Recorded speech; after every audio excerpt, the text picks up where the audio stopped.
Hi, and welcome to the Purpose Podcast, the show that helps you to discover your purpose and release equity within. My name is Andre Spence, the Purpose Coach, and I speak, I coach, and I run events. But life wasn't always so purposeful. Starting out my career on a reality show called Sweet 16, scouring through multiple different types of jobs within the creative and entertainment field, the fact is I always ended up feeling fear, frustration, and failure. But it was my mentors that helped me navigate and discover my purpose. It's my hope through these sit-downs with my influential friends and industry leaders that this podcast will serve as your mentor and help you discover your purpose and release equity within. Okay, so welcome in today. We have an awesome guy. His name is Samuel Eni. Give him a round of applause. So Samuel Eni is a TV radio presenter. By the way, he just texted me this, so I'm just reading it. I'm being honest. He's a TV radio presenter who provides something that you will not... do you know what? Let me read this first, fam. Samuel, I'm going to let you introduce yourself. You're going to let me introduce myself? Read it. TV radio presenter. Last year, I landed my TV debut with MTV. Weekend Not Wasted. I also landed this year, at the top of the year, January, a brand new show on Reprezent Radio, weekly, Tuesdays 2 to 4, where I interview high-profile names, acts on YouTube. I also have a YouTube channel where I just interview like the best people on the planet. Who are the people? Go and tick them out.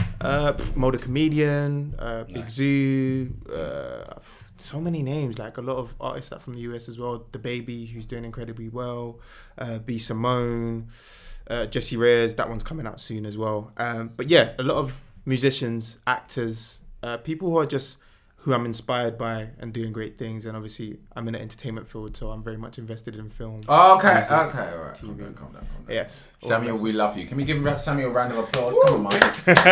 Come on, Lee. That's amazing. So I wanted to invite Samuel here because I've definitely, even though I know we don't talk all the time, it's intermittently, if that's a word. Yeah.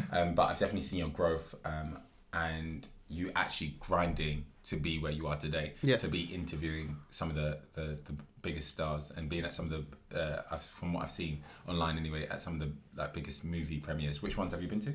The latest ones was Queen and Slim.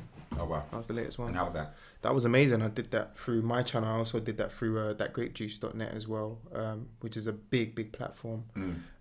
But yeah, I get a chance to meet heroes that I just love watching and stuff like that. So, but Queen and Slim is a great movie. If you haven't seen it, definitely go check it out. Cool. So what I need you to do right now, we're going to go from when you were born. Okay. And then you're going to tell me your story up to now. Oy. And you're going to slim it down because we don't have that long. Okay.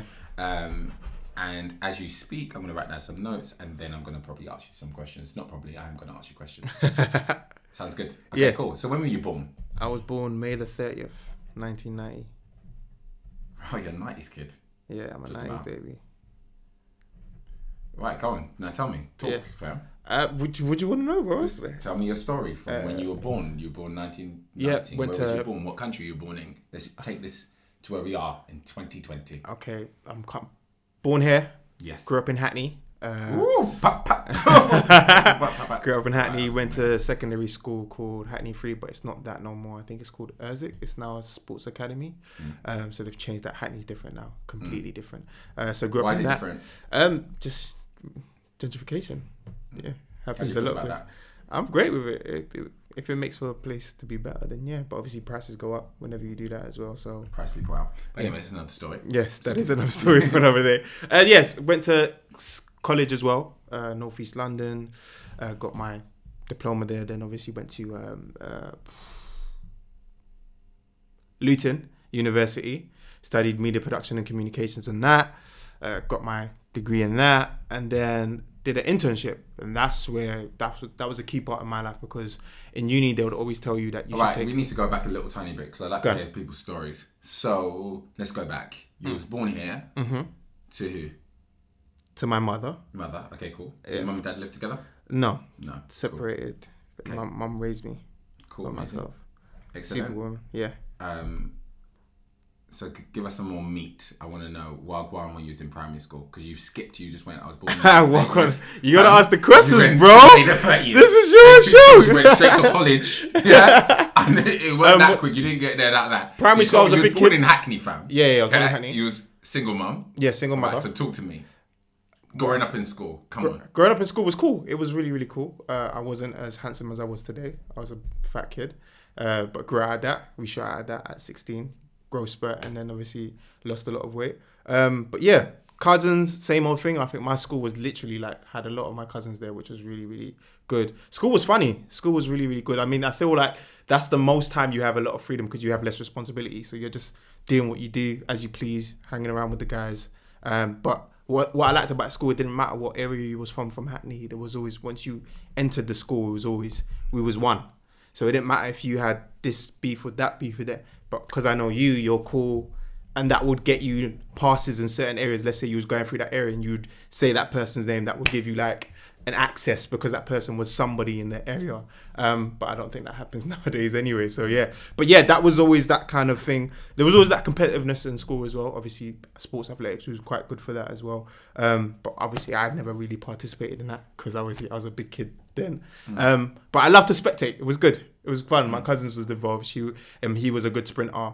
But yeah, that was secondary school. Then when it came to college, I was involved. I was in basketball. I played a bit of football, but I focused mainly on basketball and didn't really go too far as much. During my times of growing up, probably about the ages from 9 to 16, I spent a lot of my summer in the US. So I'll go to New York. I see family there, but I would spend a large amount of the 6 weeks there, like predominantly probably like 4 or 5 summers in that time. And yeah, I got to know a lot about New York, Brooklyn, because that's where we were staying, and developed a bit of the accent there because it was quite strong. Come on, give it to us then. Come. I mean, not when you actually put it on the spot. Yeah, come on. It probably comes out. If you listen, it'll probably come out because when I speak to people, they do say like, "Oh, you've got a bit of an accent." Yeah, it's because I don't hear it. It's good. It's fine. It's cool. It'll come. But yeah, that was secondary school. College, like I said, obviously basketball, did that. Studied media production and communication, so I was very hands-on. Was making short films. So I kind of knew or got the experience from behind the camera, and I decided to take that to university level because it was quite fun and it didn't really seem that pressed, and it was always nice to make something just to see how things would be in terms of being a creative, just to see that you have a vision, you would have a storyboard, breaking that down, having AD and all of that stuff, and starting from that, and just small cameras like this, and then going. This is not a small camera, you cheeky. But yeah, having cameras like that. My small beginning. Definitely not. But you having cameras like that and working well with other people, which always doesn't turn out too great. But just understanding people's personalities. Did you say that this won't turn out too great? I said working well with other people, which doesn't always turn out too great. I wasn't listening. You know how to work with it. Yes. So you know what it's like. Yes, of course, definitely. Exactly. So yeah, going through that motions, taking that to university level, and then obviously the key part of my internship, which kind of led me to internship where? Black Pearl PR, which they're not that no more. They're called New Wave District now, I believe. But yeah, the manager at the time, I was started behind the camera, so I was doing photography then for them and filming. And then there was one key event called Musicalize. I know that. Yep, shout out to Ben. Back in the day, back at Ben, innit? Yeah, shout out to Ben Anderson and Sophie. Yeah. Sophie, yeah. Yeah, so them times. Ed Sheeran. Yeah, they had all of them. They had all of them. I saw Aaron. And Aaron. Yeah, Aaron Watch Bridgman, who's a close personal friend of mine as well. And yeah. Aaron's a presenter, by the way. Yeah. On Channel 5. So yeah, they had that. But then obviously, them times I didn't know what I wanted to be. I was just doing photography and just seeing how the real world works and what it's like to take, or what it took to earn a living out in the real world. And that's what internship taught me: being hard work, being proactive, being head on, and obviously attaining to deadlines, which was very, very important. But then obviously at that time we had Musicalize, we had all this opportunity and this great space to interview like Krypton Conan and all these other acts, Misha B. Our presenter couldn't make it on the day, so I was just like, I'll just do it. Do you know what I mean? For the fun of it, because I knew all these acts, I listened to all their music. Why not do it? When I finished it, I think I probably did 5. I knocked 5 out of the park, but this was just all off the top of my brain because I consumed the music. My manager at the time was just like, you shouldn't be behind the camera at all. You should be in front of the camera. Them times I didn't know what a presenter was, so I actually had to do research. What is it? What does it take to be one? What does it look like?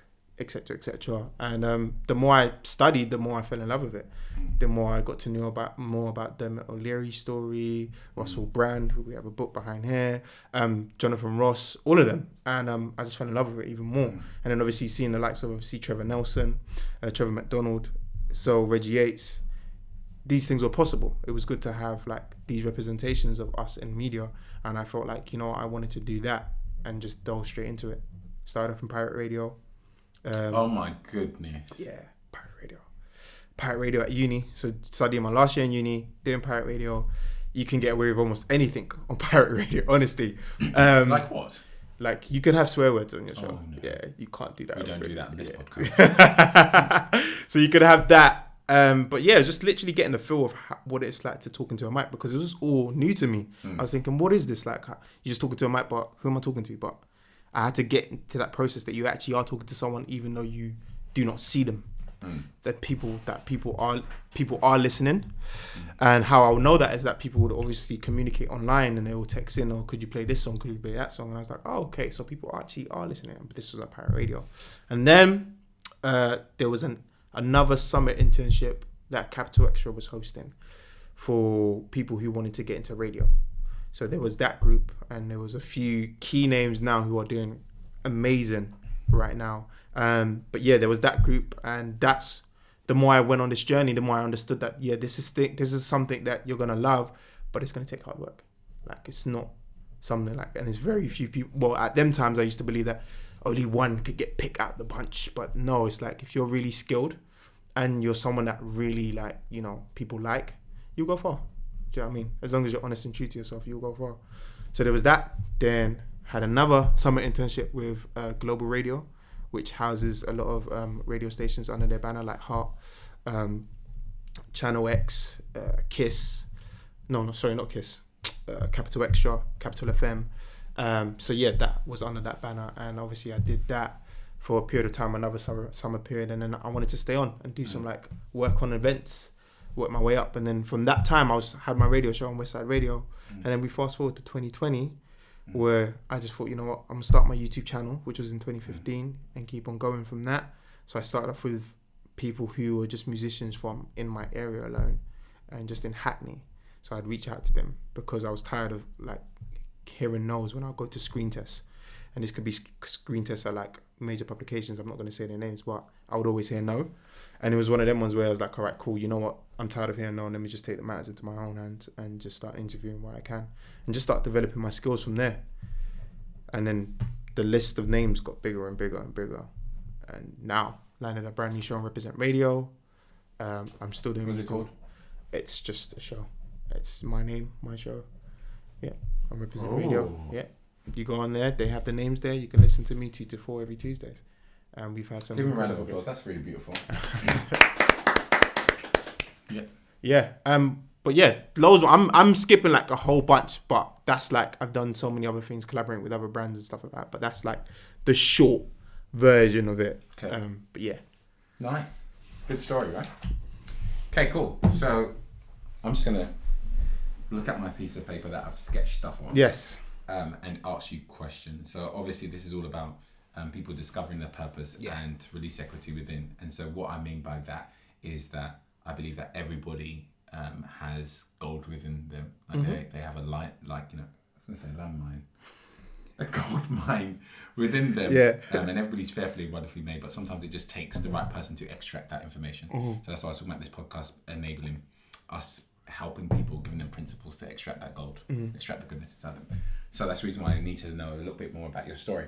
But we know that, so early on, you had the trial of just having your mum as your parent. Yeah.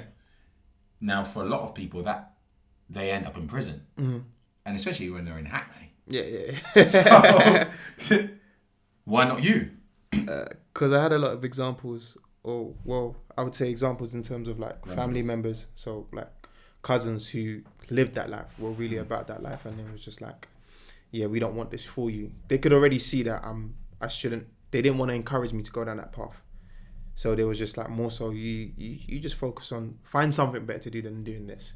Like, we've got this covered. You don't have to necessarily follow in our footsteps, but we've got this covered. And I just appreciate it really and truly. I did at the time, but I appreciate it later on because one of my cousins got deported back to Niger for a serious case.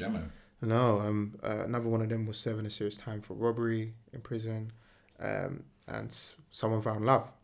So yeah, he was 2 strikes. If he had his first strike, he would have been going in. But he found love, and then he's still with his. I believe, which is bad because if he sees this and they're not together right now, I'm gonna be in big trouble. But I believe they've been together for quite a long time, and they're co-parenting now. So they've got 2 kids together, which is amazing. Great kids. How is it? What was the biggest challenge being from a single parent? Not having money. I'm wanting money because not having money. Yeah. I'm wanting money, for sure. Money and wanting money. Yeah. Okay, so how did that motivate? What did that do to you? I grew a work ethic, really and truly, from the time my NI So you spun it on your head? Yeah, from the on its head. Yeah, from the time my NI came in the post, I was like, all right, let's go. Let's see what I can get. Let's see what works. So you turned something that could have been quite negative into positive. Yeah, for sure. Because obviously, the easy way is to sell drugs, isn't it? I mean, it's so easy to do. Well, I don't know that, to be honest. Wait, where are you from? I was born in Hackney. Was you? But You moved out early, did you? I'm telling you, I was in Leighton, and then I was in the bubble. Yeah. Then I moved to Essex, mate. I don't know. And I know those Essex people do that kind of stuff, but me, I was just fantastic. Yeah, it was easy because it was all around us. I mean, in school, like obviously, I never saw weed until 2010. Seriously, with some music artists. That's wow. Yeah, I said just stop. I saw weed at the age of 13, man. Wow. Yeah, being exposed to that quite early, quite a young age. Deep. Yeah. You mentioned another thing. You said that in school, there was beef. Oh, sorry, no.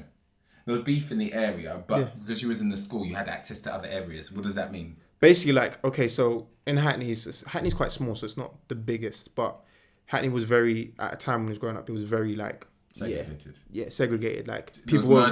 There's something called Murder Mile. Murder Mile, which is in Clapton, but people were entrenched in the beef proper. And some of those members, or a lot of those members, would attend my school. But one thing I found that they attend the school is that when you entered the school, it wasn't so much of a clash. It was more so like, we know you. We may have beef with other people in your set, but we know you and we're going to be cool with you. And the beef didn't carry much into school. It's only like 1 or 2 times, probably like the older generation above me where they'll carry that. But in my year group, we was always as one. So when we got into school, no matter what area you was from in Hackney, you was together. And we would hang out together. We would go whatever together. We would play about together. We would be in sports together. It was never that much where we got into any fisticuffs because you was from that person's area or do you know what I mean? And like I said, if you was visiting that person and a friend, and you would obviously get stopped because this man were always chilling in the area. If you said that person's name, that would give you access, bypass, like through where you can just be safe and just be cool and stuff. Whereas me, I would just drive. You're talking about access. What drive? I don't know. What age did you start driving? 17. 17? Oh yeah, you got earlier than me, boy. Yeah, I was like 20. Just drive. So how's the stories compared to yours of people that were in your school? How's the stories of them now? From what I can remember from people that have met me, number one, they're shocked that I've lost weight. So that was a big thing. Yeah. So that's always like, oh wow, okay, yeah. That's me now still. Yeah, that's me now still. But yeah, there's that, and then but also, obviously, like you said, people seeing the stuff on social media. I've always received positive feedback from there, like, yo, it's great what you're doing. But their stories, it's more so like some are a lot of like baby mothers, baby fathers, with multiple kids. Not to put your business on blast, but just saying the truth. And they're working. I'm not to say that there's anything wrong with working, but they're working to, like, you know, feed their family. Yeah, feed their family. Do you know what I mean? Feed their family. They've got family. A lot of them have started families early, and some have even moved out of London. Those ones I'm not really too much in touch with, but the ones in London that do see me, they come across me, or I bump into them randomly anywhere. They've got kids, their mothers and their baby fathers and stuff. So. Okay. You mentioned that you got the opportunity every single year to go from when you was 9 to 16 to go to USA. Yeah. And be exposed to Brooklyn, to be exposed to New York. Yeah, be exposed to America. How was that for your process? That was amazing, because when you come from where I come from, it's like a lot of people don't see outside London. And London is a small world. But you tell that to people when you come back to the hood, it's like, oh, where's that? Or what's it like? Because obviously we see the music videos and stuff, and it's like, oh, what's it like actually living there? And I'd always come back and tell stories and stuff about how fun it was. But I think over there, it's like, what was so really nice about it is that it wasn't as volatile as the media would make it out to be. Like my cousins was like, they would be playing basketballs every day. That was their thing. Someone would be really, really hot, but it was just nice to see a different side of the world. Do you know what I mean? That was probably like my first trip out of London. Obviously you go to little school trips like the Isle of Wight, France and stuff like that, but those are school trips. But actually go into another country where you see so much of the music videos and you obviously listen to the music, consume the music. America was just like a nice wake up call. And also I think my mum was smart because summertime is where everyone's out. And that's where a lot of the murders do tend to happen, and a lot of the violence do tend to happen because everyone's out of school. So what is there to do in summertime apart from... Going back really quickly, how's your relationship with your dad? He's scratching his knee, guys. Non-existent. Okay. Yeah, non-existent. Not the fact that... Not for the fault of not trying, but... It's... your phone should not be going off in it. Yeah. Not for the fact of not trying, but purely because of the fact that I think just I feel like when he looks at me, he sees it something that he's failed at. He's failed at. Yeah. Okay. And what I mean by that is obviously I've got siblings that I didn't know till like I got older. So I've got an older brother and I think 4 sisters on that side of the family. But with me, he just never really acknowledged me. So it is what it is. But I've laid that to rest probably like, I would say 2015. Because we spoke. How did you lay it to rest? We spoke. We had a conversation. You know, That's we spoke. We had a man-to-man conversation, and I forgave him. I mean, yeah, no father's perfect. Do you know what I mean? I forgave him, and then I put that to rest. It was more for me because I needed to let that go because I was definitely harboring hate in my heart, and obviously you can't harbor hate in your heart. You can't. You can't hold grudges. It blocks you from your own blessings, to be honest. But yeah. So we move on from that, and I know he watches my stuff. So how did that affect you growing up? Because it's very evident you don't see a father figure, and some of my siblings, I mean some of my cousins that I was very close with, they had father figures in their life. So I would always have uncle and auntie as a nice representation of what of a home or a family should be ideally. But my mum did the best of what she could. That's good. I never cried over spilt milk, man. I was like, okay, cool. If anything, it's gonna make me better. Okay. Like not having a father, but I just made promises to myself that I know when I definitely do bring a child into this world, I would never be like how my dad did. Do you know what I mean? You have to acknowledge all your kids, even if you've remarried or gone to. You have to acknowledge all of them and be a father and have a presence in all their lives. Because not having one, definitely you fill that void. That went a little bit deep. Okay, it's not. You said you wanted deep. Yeah. Right, let's keep this thing moving. Okay. All right. You mentioned to me outside the door, in fact, because you're in 2020 now. You were born in 1990. Yeah. So to get some of the opportunities that you've got has been more recent, isn't it? So your MTV gig was last year. Yes, last year. Right. So TV a lot, debut. and I know that you've been grinding for a long time, so you've had opportunities through the years. But being on a roll, it's been a lot more recent in the last few years. Yeah, right? I would say recently in terms of where I would say more so the industry knows who I am. Not necessarily the people, but that's growing though. The audience, I've noticed that my audience has been growing, especially since the start of this year as well. That's growing, and that will come. How do you deal with the process of growing an audience, or just how do you deal with the process of growing where it's slow? Always have faith. I think obviously God plays a big part in my journey for sure. I remember praying last year. I think around the time where I got my TV debut with MTV, I had just what happened? I quit William Hill. So I was working at William Hill for a good couple of years. God rest his soul. William Hill is a betting shop. Yes. God rest his soul, Cadet. He also worked at William Hill as well. I remember us having a conversation about it at the time, and he was just like he had to quit as well to follow music. But that was like 2 years after. I mean, no, different time span. But I remember when we did have that conversation, he'd quit to follow music, and I was like, oh, how am I gonna quit? How am I gonna find myself? But I was like, you know what? Last year I took that leap, and it paid out. To be honest, paid out more than I expected because I didn't expect to land a TV debut with MTV. That was purely through God because of the whole ins and out. And then when it did happen, the fact that it grossed over 2.5 million views across Europe, that was amazing. So that for me was just like, I'd always ask God, I need signs. Becca. I've known her since I was 17. Becca. Yeah. Good friend. Good. Yeah, I remember when I first met her, I said, why are you dancing to this music? It was Sean Paul, and she was like, I'm quarter Jamaican, actually. I was like, good human, man. Good human being. But yeah, going through that was just like, it was scary, but also like profound, because it's like, you've been praying for opportunities like this. When is it going to come?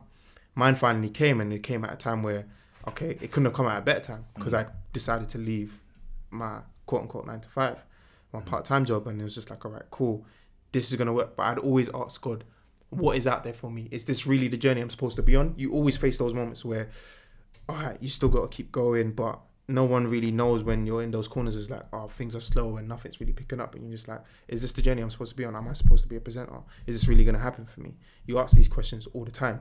But even though you have confidence in yourself, you also believe like, okay, why is it not happening now? Why? That's the most difficult thing, fam. Yeah, it is. But I think my faith in God is very strong. And obviously, like I said, when MTV happened, that was proof that I needed to be like, all right, cool. You may not get it at the time that you want it to, but it will definitely happen for you. And I've just seen that growing, and purely just how I represent myself, how I put myself out there, how I showcase my work. I mean, anyone that knows me knows I'm very serious. I care about this wholeheartedly. I mean, I'm self-employed doing this, and it's not even a continuous thing. So for me, it's just like, you got to keep pushing. You have to keep pushing. And it's not good. give And it to fair. I've seen his proposal for himself, and it's laid out very, very well.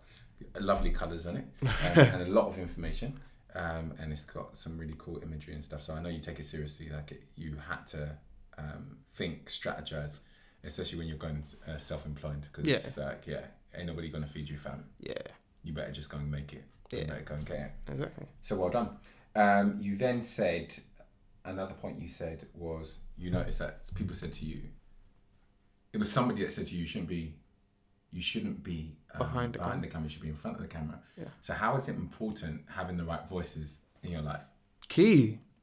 I mean, obviously you take everything with a pinch of salt. How do you know which voice to take? I think you just got to listen. This is how you know, you got to really know yourself. Okay.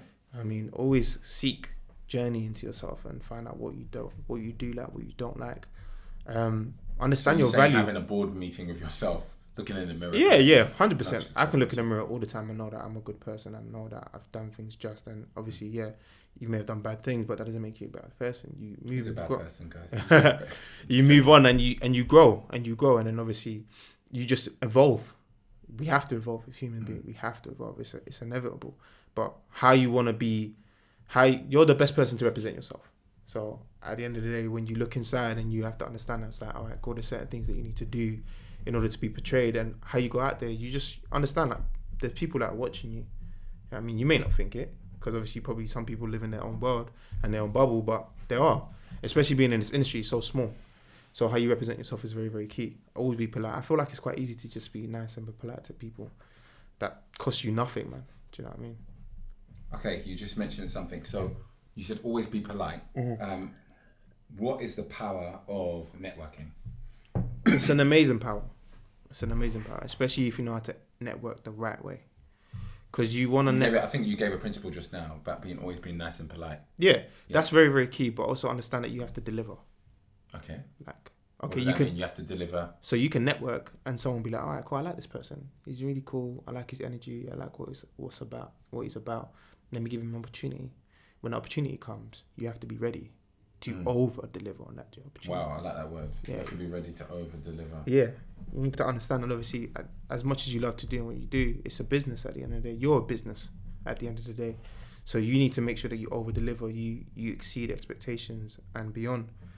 And that would then continue to give you more work. Or if not even work with them, your name will float around. Easy. If you're doing the work right, your name will float around. And you'll get there. Because you said it's a small industry. It is a small industry. It's crazy, isn't it? Because you know that person knows that person. It's like you're one person from everybody. Yeah, exactly. That's how it feels anyway. Mm-hmm. You also mentioned, you didn't say these were your heroes, but you mentioned Reggie H, you mentioned Trevor Nelson, you mentioned Russell Brand. So who are some of the people that you admire? Graham Norton. Yeah. Dermot O'Leary. Charlemagne the God.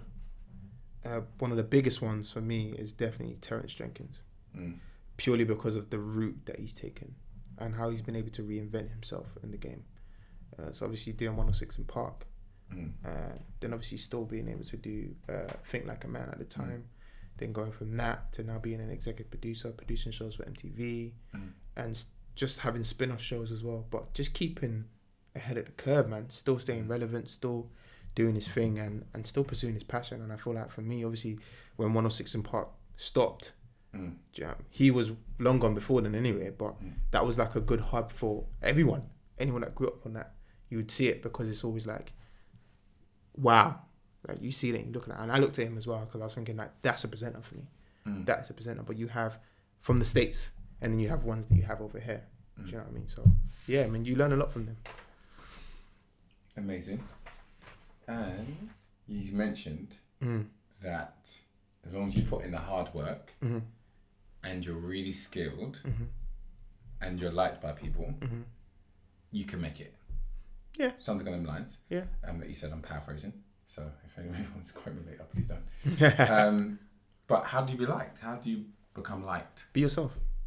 Okay. It doesn't matter who doesn't like you or who likes you. What matters is as long as you can go into any room and you are yourself.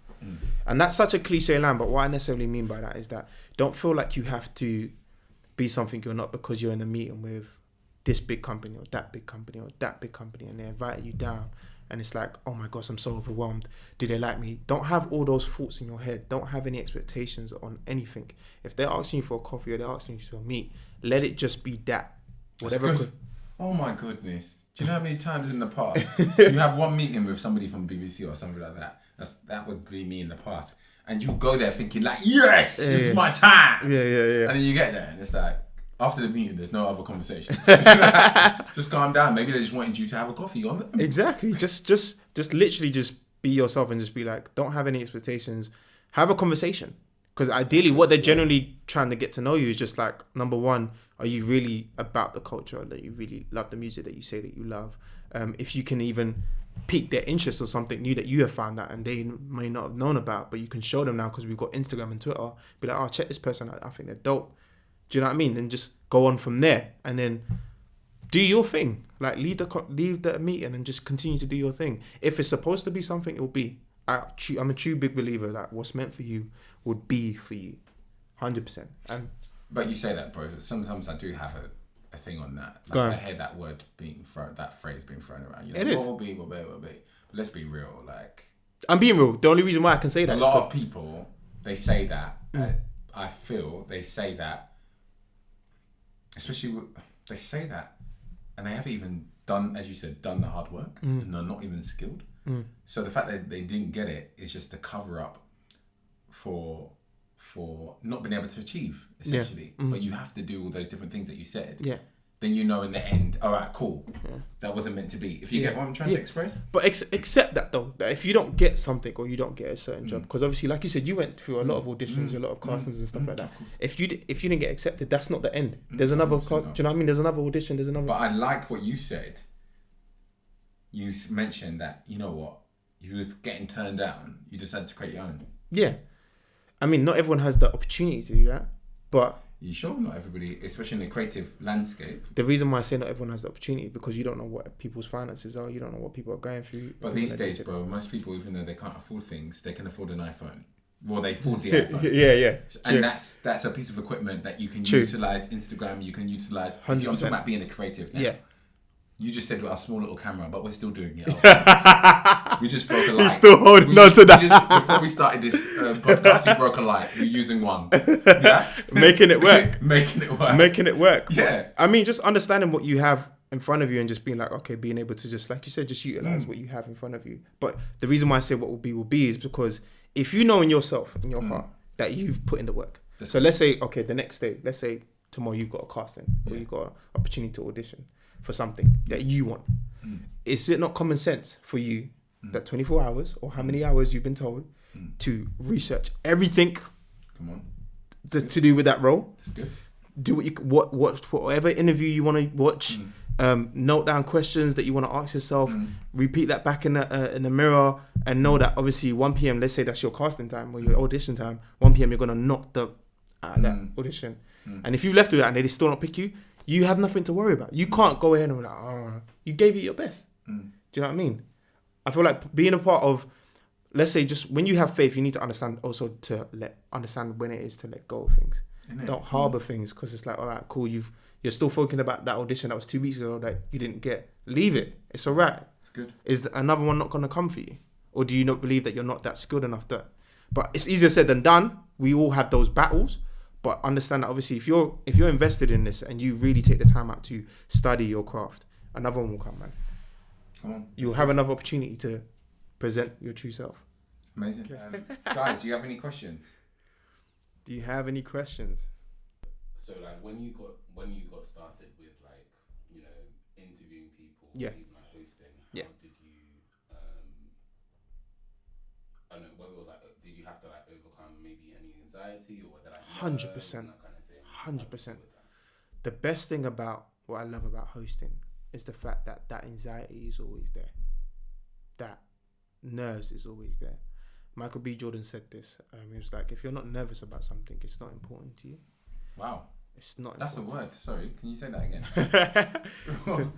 Michael B. Come on, say that again. He said, if you're not nervous about something, it's not important to you. Not nervous about something. I'm writing really slow. It's fine.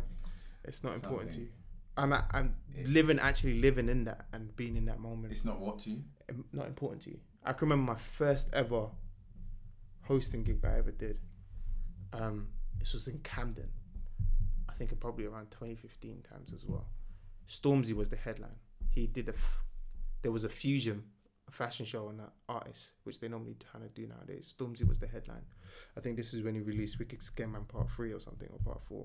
Fast John had his clothes on the runway as well, and I was hosting that. I think Nathan Hector was there as well.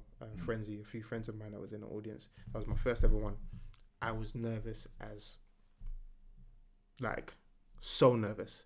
But what am I gonna do? I've been booked. I've got a job to do, and people are here to be entertained. People are here to be, they came to see a show, and they wanted someone to coordinate and navigate that show. So you can't let the nerves overtake you. You have to be strong enough to tell yourself, okay, I'm going to knock this out of the park. I remember when we had an interval and I was like, whew. Like, do you know what I mean? But I was still so excited to still do this because it's like, this is a journey for me. And then obviously I backed a few JD and Coke to calm the nerves down. And then but from that day, I never not wanted to stop. And how social media has been acting up right now, I've been seeing other people that are doing great at hosting that I'm just like taking tips from, and I'm like, I can't wait to host again and just, knock it out of the park, add or fuse a few things that I've picked up from other people who are incredible and just add that to my game. And you should always want to do it because I feel like that's like a start of something bigger. So what happens tomorrow if I was like, I'm booked for the BAFTAs to host the main stage or Mobiles to host the main stage? Am I not going to be ready? This is something that you've worked towards. So why not be ready? Why not take that enthusiasm? I'm going to be nervous as hell, but as soon as that camera's on me, the lights hit the stage, and I see people that I'm now friends with or acquaintance with in there ready to accept their awards, let's go. It's go time. We ain't coming to play games. It's go time. This is what you prayed for, right? So sounds like he's on the track, ready to do that long jump or 100 meters. Like, so you give yourselves a pep talk. It's go, man. It's go. You got to go. I mean, when Andre hosts his purpose experiences and he has people who are doing incredible things and then also has an audience, I'm sure he's feeling nervous, but this is what he wanted. This is what he prayed for. And he invited everyone to come down. Now that they're here, are you going to underperform? No, you're not. You're going to show up. I think, for me, what will happen is that, I don't know, Mike, what is it for me? Do I get nervous before, like the week leading? Yeah. I think on the day, because it's your thing, you're quite hands-on, so you don't have time to think. So it's because you don't have time to think, you don't have time to be nervous. Do you get what I'm trying to say? Yeah. And then by that time, you said something about just being yourself.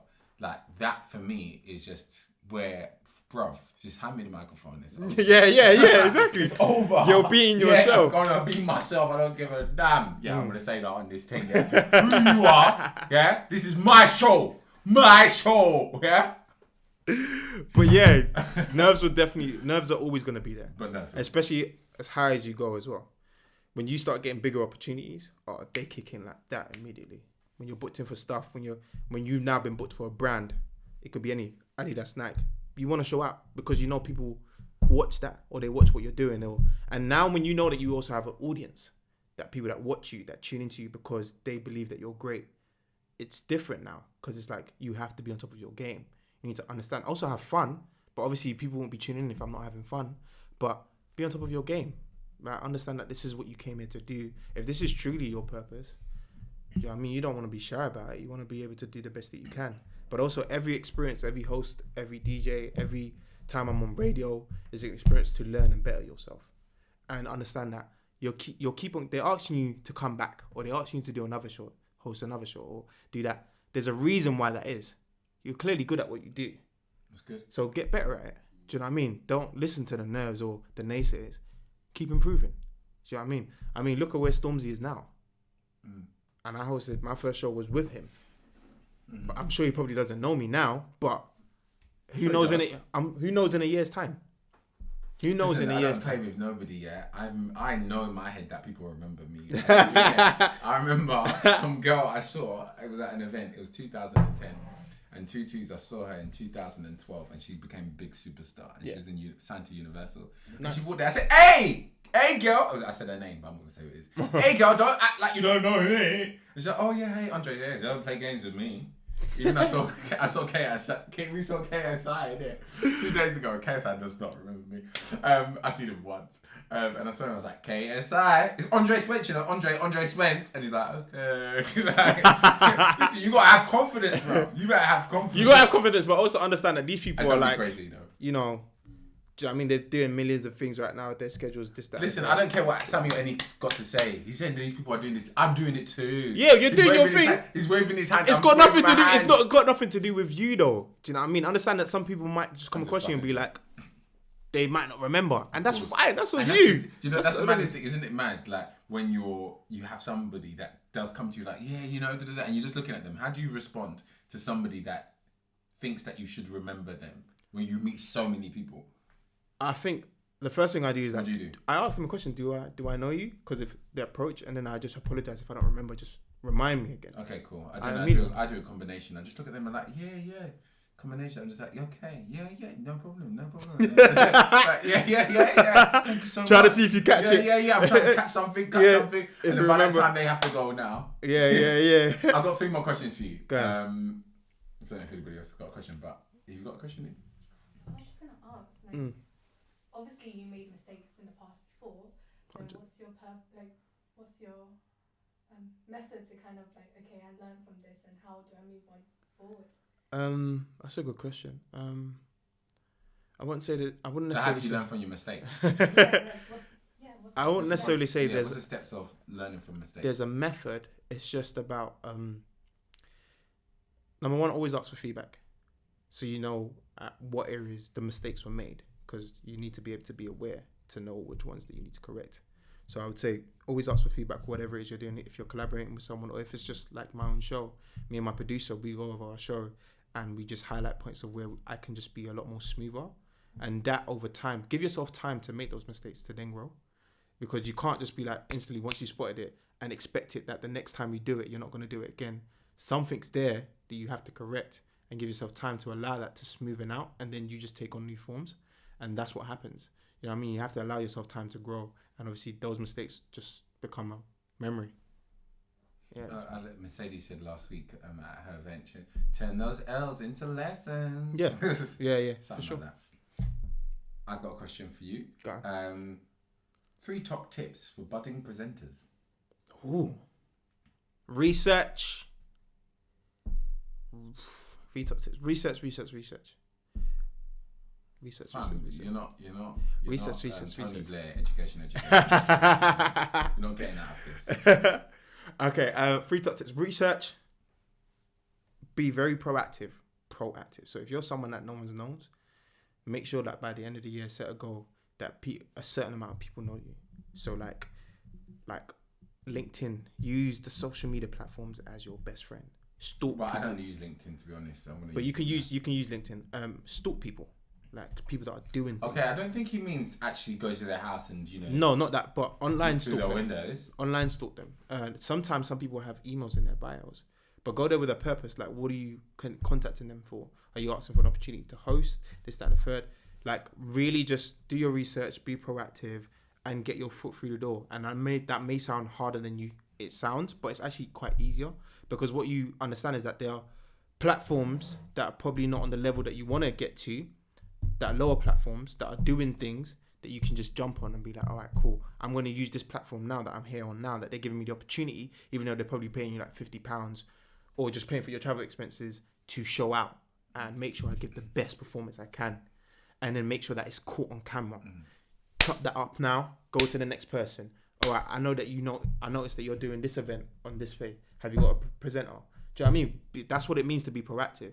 Know what's going out there, know what's on out there, and align yourself with people that you feel like will help you get to that next level. But genuinely align them, though.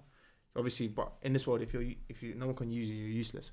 But genuinely align with people to be like, okay, cool. Not only am I going to help build your platform, but I'm going to help build myself as well.